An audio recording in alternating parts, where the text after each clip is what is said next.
quoi de mieux pour fêter le printemps et cette jolie lumière retrouvée qu'un nouveau point lecture. Bonjour à tous et bienvenue dans cette nouvelle vidéo. Alors j'espère vraiment que mes propos du jour seront un minimum fluides parce que dans les faits, je pense que ça fait bien un mois, voire un mois et demi que je n'ai pas pris cette caméra. Donc je vous avoue que là tout de suite je me sens un petit peu rouillée. Je pense que vous allez pouvoir juger du temps passé de par la longueur de cette tignasse par rapport à ma dernière vidéo.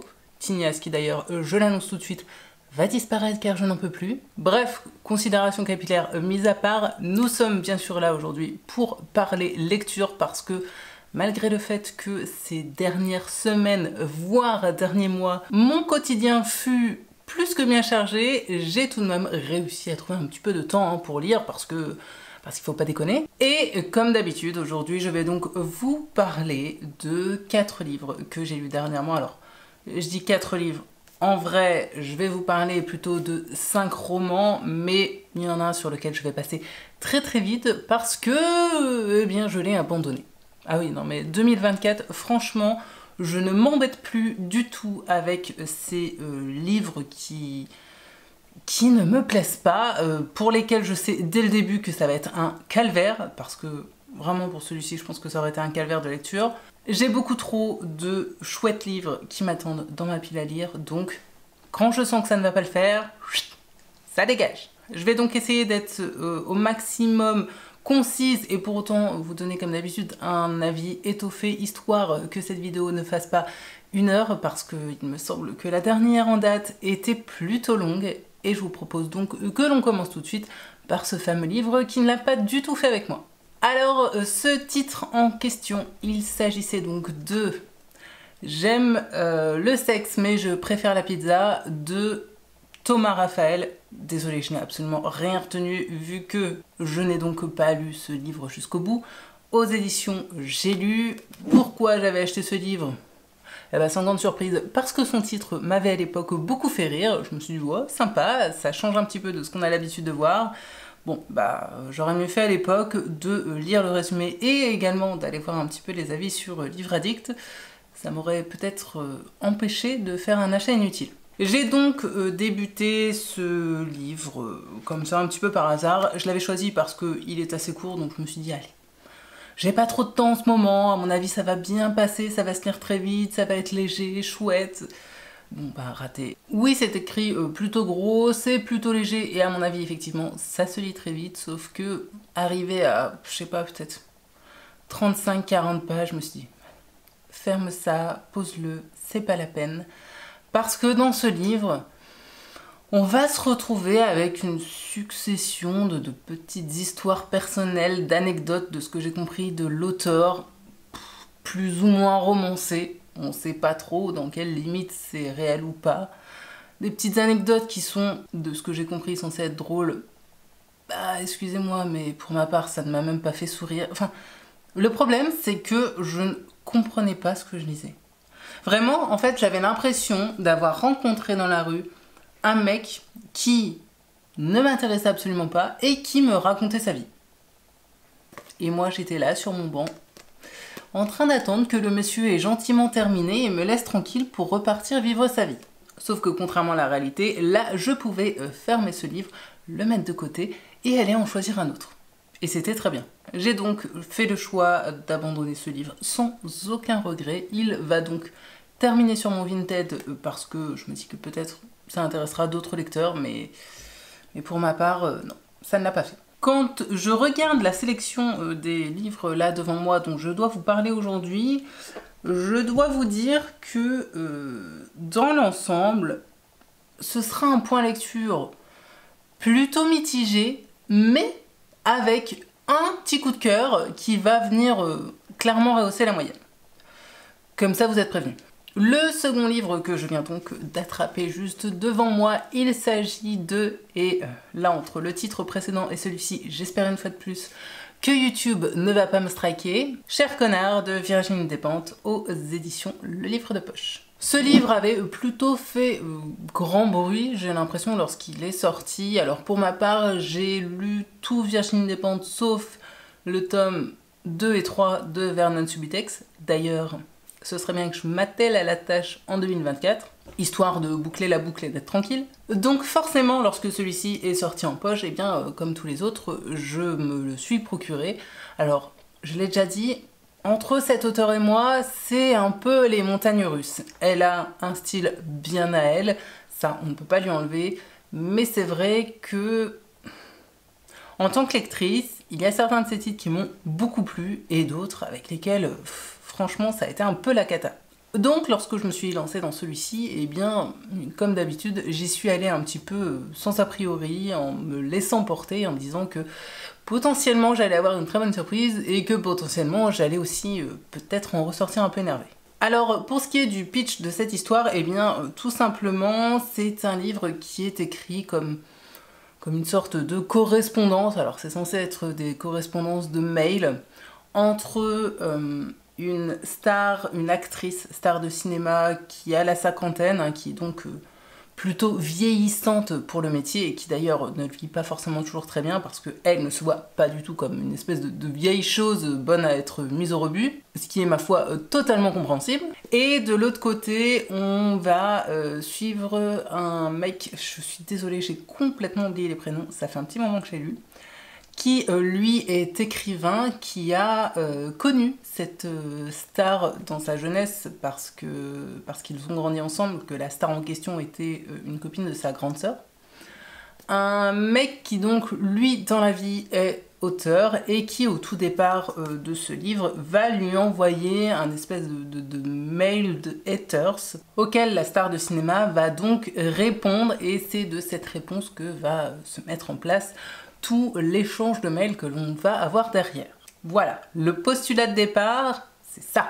Alors, comme je le disais en introduction, c'est vrai que ça faisait un moment que personnellement je n'avais plus lu de roman de Virginie Despentes. Et comme j'ai pratiquement tout lu d'elle jusque-là, sans surprise, j'étais donc très curieuse de découvrir celui-ci. D'autant plus qu'avec un titre tel que Cher connard, je me suis dit que j'allais très vite replonger dans sa plume particulière qui est toujours sans concession, très brute, très incisive. Et parfois, on va pas se mentir, un peu trash, hein, à la Virginie Despentes quoi. Au vu du résumé, je pensais vraiment lire un duel, un affrontement de valeurs et d'idéologies sur fond de contexte sociétal et de réseaux sociaux. Alors, oui, il y a un peu de ça, même si pour le côté affrontement, on repassera. Connaissant l'auteur, je m'attendais vraiment à un texte extrêmement fort, quand au final, la plupart du temps, j'ai plutôt eu un texte assez ennuyeux et un peu embourgeoisé. C'est vrai que par rapport à ses titres précédents, Cher connard résonne comme un texte un peu plus mature, moins trash et moins dans le choquant. Alors vous me direz, après tout, Virginie Despentes est comme tout le monde, hein, elle vieillit, elle évolue, elle est en droit bien sûr d'expérimenter des choses différentes que de s'enfermer dans cette espèce de genre qui l'a porté jusque-là. C'est tout à fait son droit. Je suis donc tout à fait d'accord avec ça et je trouve même presque que c'était devenu nécessaire qu'elle se renouvelle parce que c'est vrai qu'avoir lu tous ses autres romans, j'avais parfois l'impression que ces différentes histoires nageaient toutes un peu dans la même sauce et que ces personnages devenaient un peu interchangeables. Donc, oui au changement, oui pour essayer autre chose. Malheureusement, vous l'aurez peut-être compris, je n'ai pas forcément accroché avec cette nouvelle proposition. Dans l'ensemble, j'ai trouvé ça très verbeux et il faut bien le reconnaître, même parfois carrément chiant à lire. Ça manquait de réalisme, de concret, de vérité brute. En fait, je n'avais pas l'impression de lire Virginie Despentes, mais de lire plutôt un auteur parisien de littérature blanche qui essaierait palement d'imiter Virginie Despentes. Je sais pas si cette métaphore peut vous aider un petit peu mieux à comprendre mon propos. Il faut savoir que ce titre est donc fait quasi exclusivement d'échanges entre deux personnages que j'ai trouvés antipathiques au possible D'un côté, on a donc un écrivain plutôt à succès qui, lors du mouvement MeToo, se retrouve donc sur le banc des accusés sans vraiment comprendre ce qui lui arrive et bien sûr en chouinant tout du long sur son sort. Et de l'autre, on a donc cette cinquantenaire actrice qui n'est plus autant demandée qu'autrefois, qui prend tout le monde de haut, nombriliste à souhait et qui, bien sûr, en plus de ça, est adepte de la biture, de la débauche et de la défonce autant que possible. Comme ça, vous avez vraiment le tableau complet. De plus, il faut savoir qu'avec la forme même du récit, je ne croyais absolument pas au réalisme de ce que je lisais, alors que c'est censé être réaliste. Ça ne ressemblait pas à un véritable échange de lettres ou de mails entre deux personnes, ce qui fait qu'en tant que lecteur, rapidement, je trouve, on perd ce côté réaliste, ce côté vraiment ancré dans le réel pour tomber dans une sorte de thèse et antithèse sur les maux de notre société. Pour moi, Cher Connard m'a fait l'effet d'une sorte d'essai / pamphlet sur notre société occidentale actuelle, non assumée et déguisée en fiction.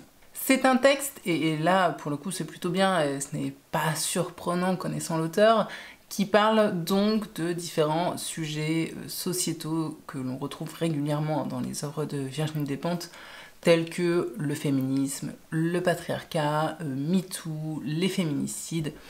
Bref, pas mal de thématiques autour de la violence, autour de la femme et de la féminité. Des thématiques qui sont par définition forcément assez engagées. En même temps, me direz-vous, que serait un texte de Virginie Despentes s'il n'était pas engagé?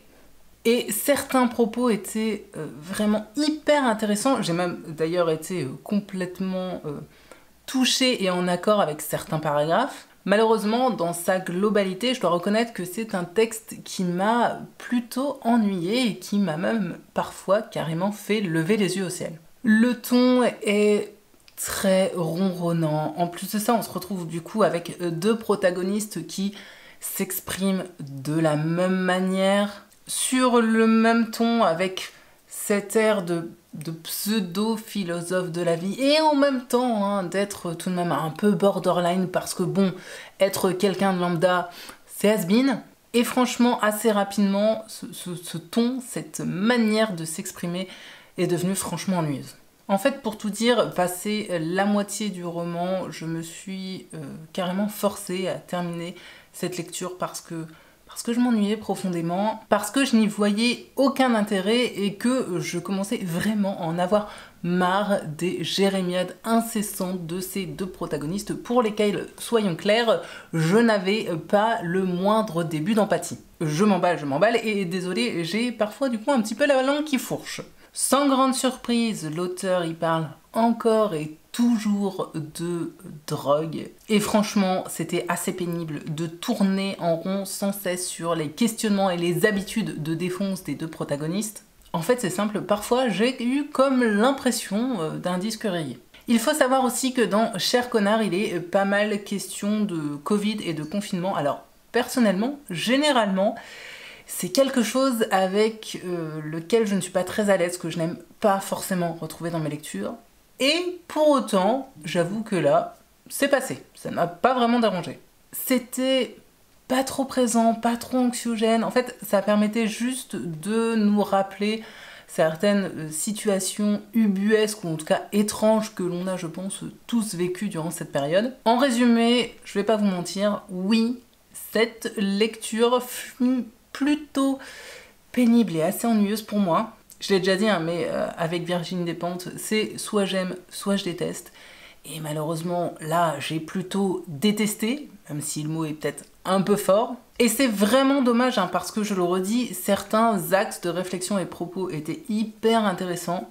Malheureusement, ils se sont complètement retrouvés noyés au milieu d'une sorte de verbiage incessant et de propos non réalistes et ennuyeux de deux protagonistes totalement tête à claque. Oui, je le répète, j'ai vraiment beaucoup aimé certains de ces romans, mais c'est vrai que quand j'essaye de repenser un petit peu à la globalité de sa bibliographie, en tout cas de tout ce que moi j'ai pu lire, Je me dis que malheureusement, les réussites avec cet auteur, en tout cas pour ma part, ont été trop rares. Et c'est ce qui m'amène à me dire que je vais peut-être tout simplement arrêter de lire Virginie Despentes. Comme je l'ai dit, je pense tout de même que je vais terminer la trilogie Vernon Subutex parce que j'avais plutôt bien aimé le tome 1 et parce que j'aime aller au bout des choses. Mais une fois ces lectures terminées, eh bien, pour ma part, je crois que ce sera bye bye Despentes. Parce que pour moi, je suis désolée, mais elle ne se bonifie pas forcément avec le temps. J'ai même envie de dire au contraire parce que j'ai trouvé qu'avec ce titre-ci, elle avait perdu de cette liberté et spontanéité qu'elle pouvait avoir à ses débuts pour se politiser et s'intellectualiser et malheureusement, avec moi, ça ne passe plus. Dommage, c'est comme ça, donc voilà. Comme je le disais, je pense que je lirai le tome 2 et le tome 3 de Vernon Subutex. Et ensuite, eh bien, je laisserai ces titres à d'autres lecteurs, mais pour moi, à mon avis, ça s'arrêtera là. Bien, ensuite, avec le roman suivant, on va partir dans toute autre chose, puisque j'ai également lu La vie devant ses yeux de Laura Kashishke, je sais toujours pas le dire. Excusez-moi, je vais dire Kashishke, mais je ne suis pas du tout certaine de la prononciation. D'ailleurs, si vous connaissez la bonne prononciation, s'il vous plaît, dites-le moi en commentaire, qu'une fois pour toutes, je sache enfin comment prononcer le nom de famille de cet auteur. Aux éditions, donc, Le Livre de Poche. Alors, au début de cette vidéo, moi, je vous parle du printemps, du soleil, la lumière qui revient et tout, et je vous présente quoi? Une couverture qui est clairement à l'image de l'automne.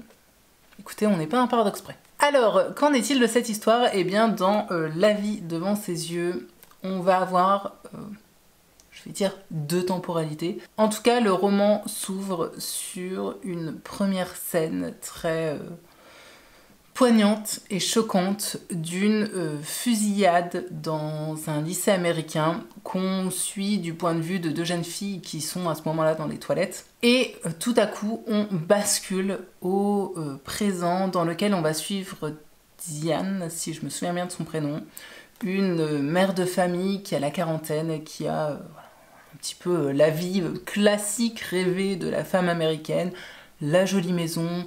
Elle est devenue artiste, je crois, voilà, elle peint, elle fait des illustrations, des choses comme ça. Elle a une petite fille qui a une dizaine d'années, qu'elle emmène à l'école, gna gna gna, bref. Une vie plan-plan classique de femme américaine, tout ce qu'il y a de plus lambda, sauf que régulièrement on a des espèces de rappels comme ça dans le récit, de réminiscences de son passé qui vont nous permettre de mieux comprendre ce personnage et de se dire que peut-être tout ne va pas si bien que ça dans sa vie. Je me tiens très mal sur cette chaise, pardonnez-moi, si mon kiné me voyait actuellement, je pense qu'il serait en PLS.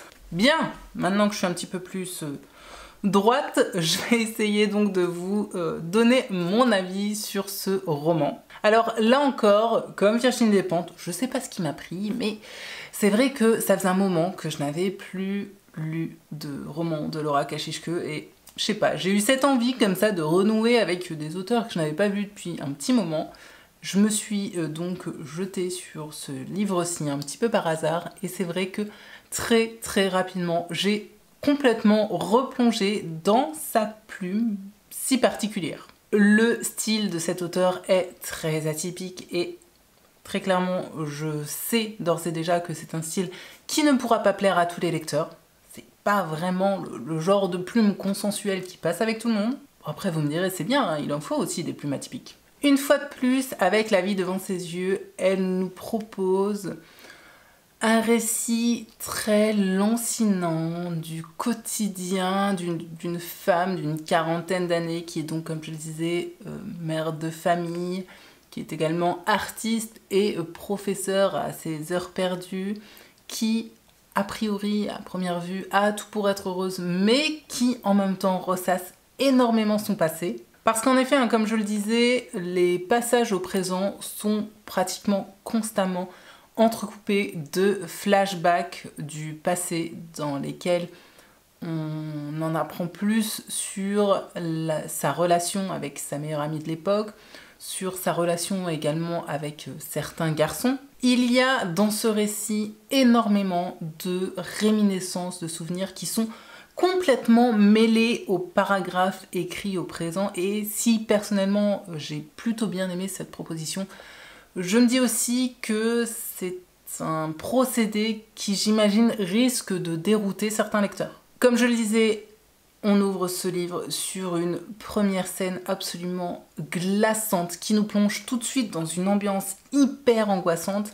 Et là, je me suis dit, ok, alors cette première scène, elle n'est pas là pour rien, ça va être le socle de tout le reste du récit. Et si j'ai été captivée et complètement épouvantée par cette entrée en matière, j'avoue que globalement, j'ai plutôt été déçue par la suite du roman qui, pour ma part, n'est pas à la hauteur de cette première scène choc. Avec cette première scène, j'étais persuadée que l'auteur allait aborder dans le détail les thématiques du deuil, de la culpabilité, du choc post-traumatique peut-être, et pourquoi pas du pourquoi et comment on peut en arriver à un tel acte.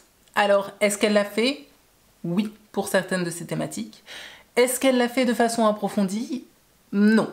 Ou en tout cas, clairement, pas assez à mon goût. En fait, cette histoire, qui est pourtant très réaliste la plupart du temps, est globalement restée un peu trop fantasmagorique et floue pour que l'on puisse expérimenter et passer en revue les ressentis et les sentiments de Diane. Diane ou Diana? Diana, je corrige. Je savais bien qu'en le disant, il y avait un truc qui allait pas. Durant la lecture, on a souvent du mal à la suivre parce qu'il y a une vraie distorsion de la réalité. On ne comprend pas toujours ce qui se passe ni ses réactions. Et je me disais que c'était pas grave parce que j'avais ce véritable espoir qu'à la fin, en fait, tout prenne un sens et que l'on puisse enfin comprendre, nous lecteurs, le pourquoi du comment. Et en fin de compte, non. Vraiment, de tout le roman, c'est la fin qui, malheureusement, m'a le plus déçue. En fait, au fur et à mesure qu'on avance dans la lecture, on sent comme ça qu'on approche de cette sorte de clé de compréhension. Et au final, Laura Kashishke nous laisse sur une fin hyper ouverte, hyper ambigu, qui laisse clairement interprétation. Alors, je ne suis absolument pas contre les fins qui ne nous donnent pas toutes les explications noir sur blanc, parce que déjà, si c'était le cas, je n'irais pas Stephen King, même si, contrairement à ce que l'on a tendance à dire, toutes ces fins ne sont pas ouvertes et abracadabrantes, loin de là. Mais là, il y avait pour moi un côté, en fait, très déceptif après toutes les pistes qu'elle a ouvertes en fait durant tout le reste du récit. Globalement, j'ai trouvé que La vie devant ses yeux était une sorte de mixte entre ses romans Esprit d'hiver et Rêve de garçon, qui sont donc les deux autres romans que j'ai pu lire d'elle.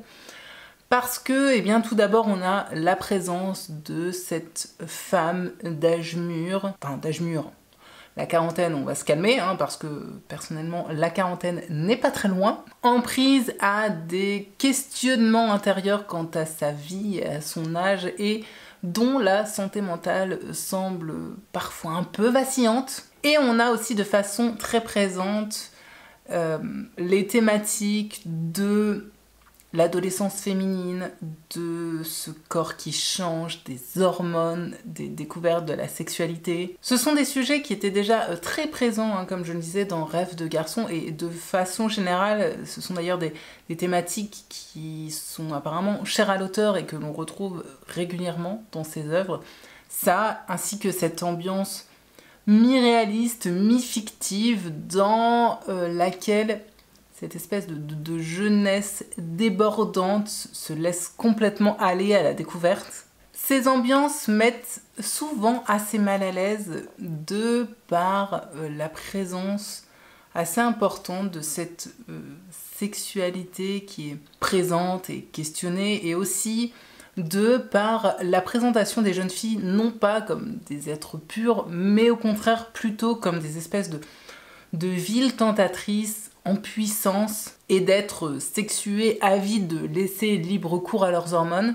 Alors si c'est quelque chose qui ne vous plaît pas ou qui ne vous intéresse pas, clairement ne vous tournez pas vers les romans de Laura Kashishke parce que ouais, ça fait pour moi vraiment partie de la patte même de cet auteur. Si je devais résumer ma lecture, je dirais que la plume est assez travaillée, malgré tout plutôt agréable à lire et pas trop complexe. Le problème, c'est que durant toute ma lecture, eh bien, j'étais en attente de quelque chose qui au final n'est jamais arrivé, ce qui m'a laissé sur un sentiment de tout ça pour ça et de fin un peu ratée. D'ailleurs, si vous avez compris cette fin, ou en tout cas si vous avez une interprétation claire, là encore, hein, dites-le moi en commentaire, parce que moi, vraiment, je suis restée dans le flou artistique le plus total. Je pense que c'est une auteure qui est à tenter au moins une fois, parce qu'elle a un style qui, malgré tout, est vraiment très original, qu'elle a un univers global qui lui est propre, qui, bien sûr, ne plaira pas à tout le monde, mais pour ma part, c'est vrai que La vie devant ses yeux n'est, je trouve, pas son meilleur titre. À ce jour, celui que je préfère reste donc Esprit d'hiver.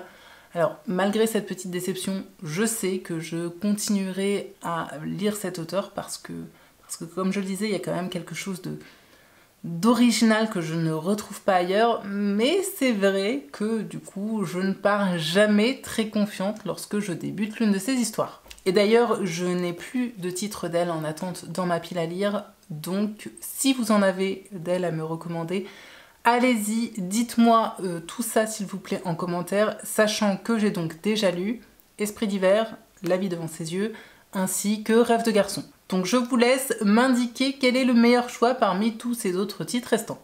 Bon, c'est pas tout, mais j'ai l'impression de vraiment traîner depuis le début de ce point lecture, donc on va essayer de passer la deuxième, et sans surprise aucune, je pense, si vous suivez un peu la chaîne, je vais, pour le roman suivant, vous parler de mon auteur favori, bien sûr parce qu'il est présent dans quasiment tous les points lecture, car ça y est, j'ai lu La part des ténèbres de Stephen King aux éditions Le Livre de Poche. Et je le répète, hein, le livre de poche, j'ai toujours un sacré grief contre vous parce que pourquoi avoir publié ce titre avec une couverture brillante et non mate comme tous ses autres petits copains? Je vous jure que la psychorigide au fond de moi est en palpitation totale. Et l'autre point négatif de ces couvertures brillantes, c'est qu'elles sont beaucoup plus faiblardes, je dirais, que les mates, ce qui fait qu'elles s'abîment beaucoup plus facilement. Donc vraiment, le livre de poche, arrêtez ça tout de suite s'il vous plaît, et remettez-nous les couvertures mates pour les prochaines parutions. Merci! Bon, pour ce qui est de cette histoire, qu'en est-il? Eh bien, si vous ne connaissez pas encore le synopsis de La part des ténèbres, ce qui m'étonnerait parce que c'est globalement une histoire assez connu. On va donc suivre Thaddeus, qui est un écrivain qui fonctionne plutôt bien, même si ces titres qui ont clairement le plus explosé au niveau des ventes sont ceux qu'il a écrits sous un pseudonyme, un nom de plume, qui est donc George Stark. Nom de plume sous lequel il a écrit des récits beaucoup plus violent que ce qu'il écrit sous son propre nom. Et bref, toujours est-il qu'un jour, Tad doit mettre en scène le décès et l'enterrement de ce nom de plume, sauf que, eh bien, un jour, ce nom de plume va devenir un véritable être qui va sortir de sa tombe et venir commettre des meurtres autour de Thaddeus et s'immiscer dans sa vie. Pour le meilleur? Non, juste pour le pire en fait. Alors, je l'avais déjà dit sur cette chaîne, j'avais très hâte de découvrir ce roman-ci. J'en attendais beaucoup. Alors, est-ce l'effet grosse attente qui, une fois de plus, aura eu raison de moi ou non? Je ne sais pas, mais globalement, vous l'aurez compris, je ressors un peu déçue de cette lecture. Ah oui, je vous avais prévenu, hein, c'est pas le point lecture de l'enjaillement total. Croyez-moi, j'en suis la première peinée. Mais restez là, hein, parce que je vous ai tout de même promis un coup de cœur dans ce point lecture. Donc, ne partez pas. Je vous jure, ça arrive juste après. J'ai donc enfin sauté le pas de me lancer à l'assaut de cette bricasse, comme d'habitude vous me direz chez King, ou presque, Parce que, souvenez-vous, il y a peu de temps, j'avais donc lu le recueil Minuit 4, dans lequel il y a donc la nouvelle Un molosse surgit du soleil qui est mis en relation dans la préface avec les romans Bazar et La part des ténèbres. Alors tout d'abord, on le sait, en tout cas si vous ne le savez pas, je vais le repréciser, Stephen King s'inspire très souvent, voire quasiment tout le temps, de son passé, de sa vie, d'un événement qu'il a vécu ou qu'il a vu dans son quotidien pour écrire.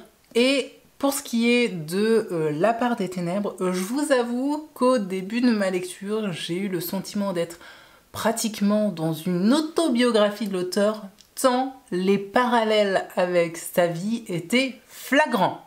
En effet, comme je le disais, dans ce titre, on suit donc un écrivain qui vit avec sa femme et ses 2 jeunes enfants, qui vient de passer par un épisode d'alcoolisme assez fort, hein, qui vient tout juste d'arrêter de boire, qui écrit des histoires plutôt trash sous un pseudonyme. Malheureusement, l'auteur a fini par se faire démasquer par un étudiant qui a donc fait le rapprochement entre les deux, qui a voulu le faire chanter, et au lieu de céder à ce chantage, il a préféré mettre en scène la mort et l'enterrement de son espèce de double littéraire. Si vous êtes un minimum au courant de la vie de King, je ne doute pas que ce résumé risque de vous parler énormément. Cette entrée en matière donne donc le sentiment que La part des ténèbres va être potentiellement l'un des titres les plus personnels de l'auteur, et étant personnellement toujours avide d'en apprendre plus sur mon auteur favori, je me suis dit que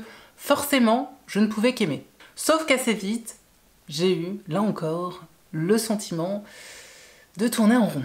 Si ce roman débute donc comme une sorte de thriller dans lequel on va donc suivre le shérif Pangborn qui va enquêter sur des meurtres bien sanglants et qui est persuadé de tenir le coupable en la personne de Thaddeus, assez rapidement on va basculer dans un récit qui va être beaucoup plus introspectif et, il faut le reconnaître aussi, beaucoup moins palpitant.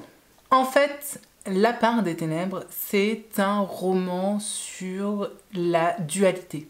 Alors bien sûr, la dualité est ici abordée principalement sous le prisme du travail de l'auteur, de cette sorte d'inspiration propre qui prend quasiment possession de son corps lorsqu'elle est mise en action, et avec King, forcément, on rajoute à ça une petite dose d'horreur, ou en tout cas de gore. Mais au fond, au-delà de ce parallèle avec le travail de l'auteur, King aborde finalement une sorte de dualité qu'on a tous au fond de nous. Car en effet, même si au premier abord on pourrait penser que Thad illustre le bien et que George, lui, représente sa part des ténèbres et donc le mal absolu, dans les faits, comme c'est pratiquement toujours le cas d'ailleurs avec King, on se retrouve avec des protagonistes beaucoup plus nuancés et beaucoup moins manichéens qu'on ne pourrait l'imaginer. J'ai donc beaucoup aimé ces moments de nuance où les 2 protagonistes s'entremêlent et où les limites se font beaucoup plus floues. Mais il est vrai aussi que j'avais souvent l'impression qu'on revenait toujours sur la même chose, avec cette sensation de surplace, un enjeu finalement assez faible et donc une tension assez peu présente. Cette dualité entre Thad et George est également, je trouve, une énorme métaphore avec l'addiction. L'auteur aborde d'ailleurs ça de façon plus frontale et moins détournée dans tous les passages où Thad ressent d'un coup comme ça cette envie de recommencer à fumer et de reboire un verre lorsque cette part des ténèbres s'immisce en lui. C'est le dernier roman que King a écrit avant de rentrer lui-même en désintoxication pour se débarrasser de toutes les addictions qu'il pouvait avoir à l'époque. C'est donc potentiellement aussi le dernier roman qu'il a pu écrire sous substance et en tout cas en buvant énormément, et donc en toute logique ça se ressent beaucoup dans l'histoire puisque King, une fois de plus, écrit sur ce qu'il connaît, sur ce qu'il vit, sur ce qu'il expérimente. Stephen King a également ajouté à ce roman une paire de jumeaux, puisque donc les deux enfants de Tad sont des jumeaux qui ont quelque chose comme 1 an et demi, 2 ans je crois, pour renforcer je pense cette idée de dualité, mais au final je trouve que cet élément est resté assez superflu et a été assez mal exploité parce que malheureusement pour moi il ne permet pas d'apporter un véritable point de vue supplémentaire sur cette dualité. L'autre souci que j'ai eu avec ce roman, c'est que je me suis très peu attachée à Tad. Et je ne cesserai de le dire, hein, mais lorsque je ne m'attache pas aux personnages ou qu'en tout cas ils ne me font ressentir aucun sentiment particulier, bah, ma lecture est forcément toujours un peu compliquée. Donc, en toute logique, j'avais du mal à ressentir et à partager ces doutes, ces angoisses, ces défis personnels ou encore ces peurs. Je me fichais pas mal de ce qui pouvait lui arriver et en toute franchise, j'avoue qu'à titre personnel, j'aurais même préféré une fin beaucoup plus noire que celle proposée. Alors attention, hein, la fin n'est pas ratée, loin de là. Mais c'est vrai qu'au vu des thématiques et de la globalité, j'ai envie de dire, du reste du roman, je m'attendais à une fin peut-être un peu plus jusqu'au boutiste. Attention par contre, sachez que c'est un roman de King dans lequel on a des passages parfois très sanglants, voire gore, que ce soit d'ailleurs dans la description des meurtres commis par George, ou dans la description même de ce personnage qui tombe littéralement en lambeaux et dont la chair purulente est décrite avec beaucoup de détails. Donc sachez vraiment que c'est un roman de King dans lequel il ne fait pas dans la dentelle, dans lequel on a souvent une ambiance un peu poisseuse et dégoûtante. Sans grande surprise, c'est donc un roman dans lequel on retrouve certaines thématiques chères à l'auteur qui reviennent très souvent chez lui, telles que le travail de l'écrivain, l'angoisse du pas assez bien, cette espèce de pseudo-syndrome de l'imposteur, la dépendance ou encore les liens de filiation.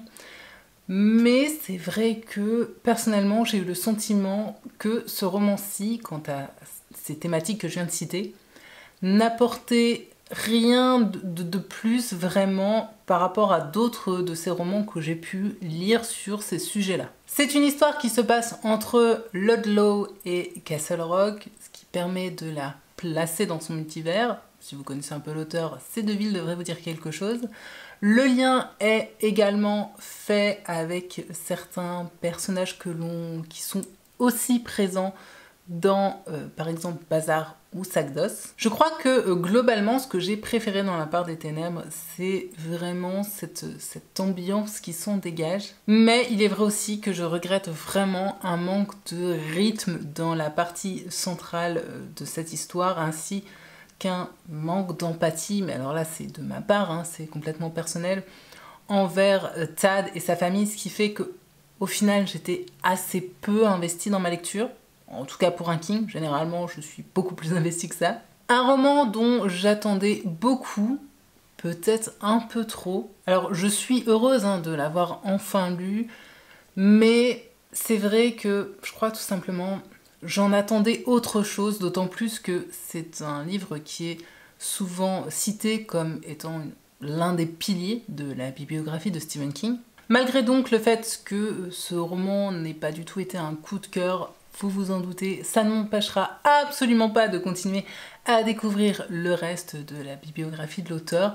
J'espère juste, je vous l'avoue, que le prochain que je choisirai m'embarquera un peu plus. D'ailleurs, là encore, si vous avez des suggestions à me faire pour m'aider à choisir mon prochain King, ne vous gênez pas, dites-moi tout ça en commentaire parce que même si j'en ai déjà lu beaucoup, j'en ai encore pas mal qui m'attendent et je vous avoue que parfois, comme tous me tente quand même pas mal, je ne sais pas vraiment sur quels critères faire mon choix. Ce qui fait que régulièrement ça termine en pifomètre total et parfois j'ai la main heureuse et parfois un peu moins. Bref, c'est toujours un King de plus à mon actif, c'est également un pavé de moins dans ma pile à lire et rien que pour ça, je suis quand même plutôt ravie.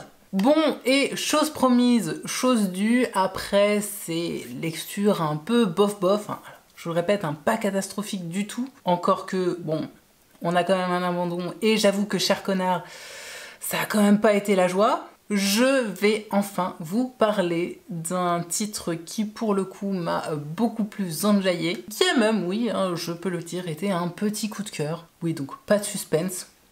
Vous savez déjà que ma chronique va être très positive. Et cette chronique concernera donc le roman Les Petites Reines de Clémentine Beauvais aux éditions J'ai lu. Alors ce roman a énormément tourné déjà sur Booktube, donc j'imagine que la plupart d'entre vous, là encore, connaissent parfaitement l'histoire, mais au cas où, je vais quand même vous faire un très rapide résumé. Si je dois aller à l'essentiel, je dirais que dans Les Petites Reines, on va suivre 3 jeunes filles qui ont eu le malheur d'être élues boudins de leur lycée et qui, par un truchement de hasard et de malentendu, et au lieu de se morfondre, décident de faire de cela une force et de partir faire un périple de Bourg-en-Bresse jusqu'à Paris en vélo en vendant des boudins sur le chemin. Oui, d'accord, dit comme ça, le concept est un peu chelou, mais je vous assure que ça vaut le détour.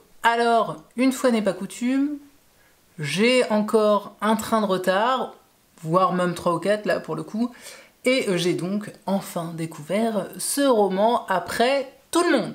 Je n'avais personnellement encore jamais lu de titre de Clémentine Beauvais, mais ma foi, s'ils sont tous dans la même veine que Les Petites Reines, eh bien, je pense que je n'ai pas terminé de la lire. Clairement, ça m'a sorti de ma zone de confort. Ce n'est pas du tout le type de roman que j'ai l'habitude de lire.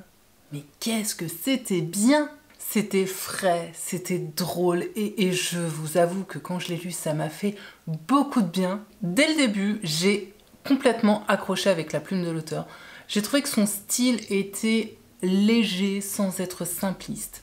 Drôle à souhait, intelligent, piquant par moments, cynique même parfois. Elle nous emmène vraiment dans un tourbillon d'aventure, de joyeuseté, mais aussi de vérités qui font mal à entendre parfois, et c'était génial. Sous couvert d'humour et de pseudo-légèreté, elle aborde, mine de rien tout de même, des thématiques sociales et profondes qui intéresseront en premier lieu, bien sûr, les adolescents, mais pas que. Parce que oui, hein, je pense bien sûr que en priorité, c'est un titre qui s'adresse aux adolescents, non seulement par le fait que les protagonistes sont elles-mêmes adolescentes, mais aussi par les thématiques abordées. Il n'en reste pas moins qu'en tant que lectrice adulte, je me suis régalée. J'ai adoré tous les protagonistes, mais alors, mention spéciale à Mireille, la chef de groupe, qui a une gouaille hors du commun et une répartie à toute épreuve, ou presque. J'ai adoré cette bande de boudins qui vont faire d'une moquerie, d'une blague cruelle, une vraie force et qui vont entraîner dans leur sillage de nombreuses personnes. Et alors, vraiment, cerise sur le gâteau, ce que j'ai adoré par-dessus tout, c'est que malgré ce contexte de base et ces thématiques, à aucun moment Clémentine Beauvais n'est tombée dans le pathos ou la victimisation. Au contraire, et j'ai vraiment trouvé que Les Petites Reines étaient l'exemple parfait de l'expression « ce n'est pas la destination qui compte, c'est le voyage ». Et personnellement, j'ai passé un très agréable voyage avec elle. Ce titre, c'est un petit bonbon de vérité, de sincérité, de combat et de drôlerie que j'ai dégusté le sourire aux lèvres. Je sais que ce roman a déjà été lu par énormément de lecteurs, mais si ce n'est pas votre cas, alors ne faites pas comme moi, n'attendez plus et jetez-vous sur ce titre pour aller prendre, je vous dis, un bol d'air revigorant en compagnie des 3 boudins les plus attachants que je connaisse. Bien sûr, ce roman aurait pu aller beaucoup plus loin, beaucoup plus en profondeur sur certains sujets, sur certaines thématiques. Bien sûr, certains aspects de l'histoire sont un peu simplistes et manquent un peu de réalisme, mais malgré tout, ça reste une histoire très mignonne avec des répliques intelligentes et très souvent drôles. Et donc pour ma part, vous l'aurez compris, c'est donc pour toutes ces raisons que cette lecture fut un petit coup de cœur. Et je vous avoue qu'avoir le résumé et la couverture, j'aurais pas forcément parié dessus.